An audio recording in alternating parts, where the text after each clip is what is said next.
আজকে আপনাদের আমেরিকানদের প্রতিবেশী প্রীতির গল্প বলবো। এই সামনে যেটা দেখছেন এটি একটি কমিউনিটি ফ্রিজ বা সার্বজনীন ফ্রিজ। এই ধরনের ফ্রিজ এখানে পাড়ার রাস্তার পাশে, স্কুল, কলেজ বা বাজার এলাকায় রাখা থাকে, যেখানে সাধারণ মানুষ সহজেই যাতায়াত করতে পারে। এই ফ্রিজ জনসাধারণের জন্য সব সময় খোলা থাকে। যে কোনো ব্যক্তি প্রয়োজন হলে এখান থেকে বিনামূল্যে খাবার নিতে পারেন। আবার যাদের সামর্থ্য আছে তারা এখানে খাবার রেখেও যেতে পারেন।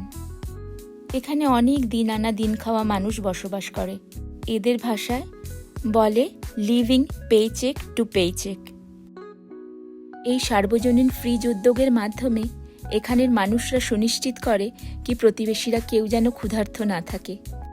পাড়ায় পাড়ায় এই কমিউনিটি ফ্রিজ ব্যবস্থাপনার দায়িত্ব নেয় এখানকার মানবদরদী স্বেচ্ছাসেবী কিছু মানুষ, যারা নিঃস্বার্থভাবে কাজ করেন, যারা নিয়মিত ফ্রিজ পরিষ্কার রাখেন, এক্সপায়ার্ড খাবারগুলো সরিয়ে ফেলেন এবং মানুষকে সচেতন করে তোলেন যেন শুধু নিরাপদ ও স্বাস্থ্যসম্মত খাবারই রাখা হয়।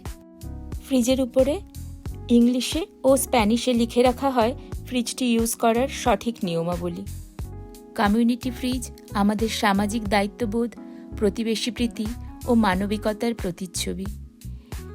একে অপরের পাশে দাঁড়িয়ে একটি সুন্দর ও সহানুভূতিশীল সমাজ গড়ার প্রচেষ্টার গল্পটি আপনাদের কাছে পৌঁছে দিতে পেরে আমি ধন্য।